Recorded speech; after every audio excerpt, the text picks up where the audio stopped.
Bonjour, je suis Célène Edgar, je suis autrice de romans pour la jeunesse et pour les adultes. Et mes genres préférés sont le fantastique, l'historique et l'anticipation. En effet, j'aime bien parler d'aujourd'hui en faisant des détours par le passé ou par le futur. Voilà.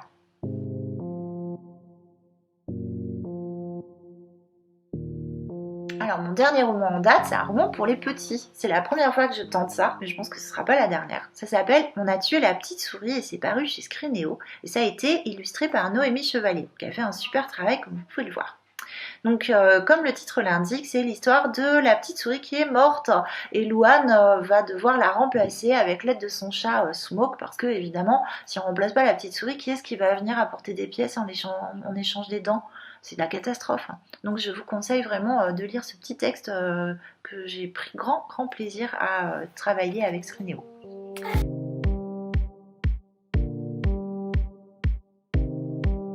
J'ai en ce moment différents projets qui sont sur la table, mais j'ai surtout envie de parler de 8848 mètres, qui est un texte qui aurait dû paraître si le confinement n'avait pas eu lieu et qui sera en librairie normalement au mois de juin, si jamais les libraires rouvrent. Il s'agit donc d'un roman qui raconte l'histoire de Mallory, une jeune fille de 15 ans et demi qui va tenter de monter sur l'Everest avec son père pour la première fois. Et pendant les 2 mois de préparation qui précèdent l'assaut final, le moment où on arrive au sommet, elle va rencontrer les Sherpas, donc les gens qui portent les bagages pour tout le monde, qui font la cuisine, qui s'occupent de tout. Et elle va rencontrer aussi une femme qui nettoie l'Everest, parce qu'il faut savoir que là-haut, il y a des tonnes de déchets qui ont été accumulés pendant des décennies. Et une femme, Marion Chéniaud-Dupuis, qui est ma cousine, a participé au nettoyage de l'Everest depuis 2013. Et c'est Marion qui m'a aidée à rédiger ce texte, puisqu'elle-même a fait 3 fois l'Everest. Voilà.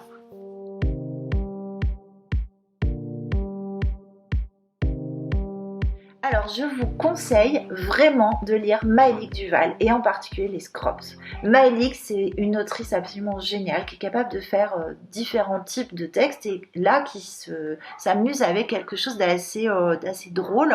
Donc on est sur la planète Physis, les gens sont là depuis déjà 3 générations et ils s'installent comme ils peuvent sur cette planète jusqu'au jour où ils découvrent les Scrops, des espèces de petits poulets rigolos dont ils décident de faire leurs animaux de compagnie.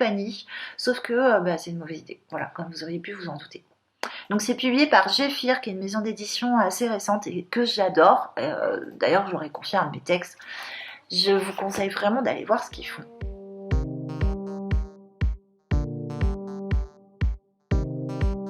Les Imaginas, c'est génial, hein. Qu'est-ce que vous voulez que je vous dise? C'est le meilleur salon de l'imaginaire que vous puissiez trouver en France.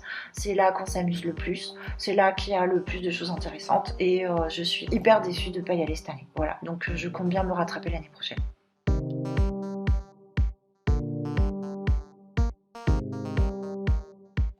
Alors une rencontre que j'ai faite aux Imaginales et qui a vraiment changé les choses pour moi, c'est la rencontre de Jean-Claude Dunac, puisque Jean-Claude est devenu en quelque sorte mon parrain d'écriture. Il m'a encouragée, il m'a aidée, il m'a vraiment aidé aussi à vaincre le syndrome de l'imposteur. Et grâce à lui, j'ai fait tout un paquet de bouquins.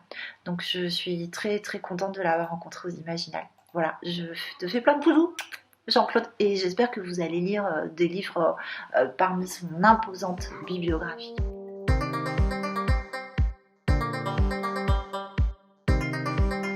Je vais lire, ou alors je vais écrire, ou alors, je sais pas, mais je peux pas choisir en fait. Je vais faire les deux, toujours, et puis on va continuer comme ça, parce que c'est comme ça que la vie est plus belle.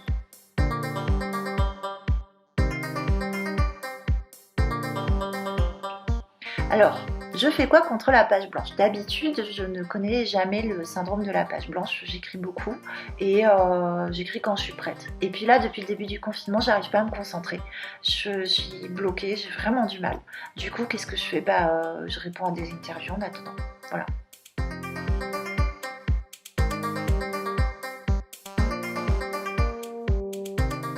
C'est que les lecteurs soient au rendez-vous, qu'ils lisent le texte et qu'ils viennent échanger avec leur auteur. Je pense qu'il n'y a rien de mieux que ça. Et ce qui est génial, c'est qu'aux Imaginales, on peut le faire chaque année. Voilà.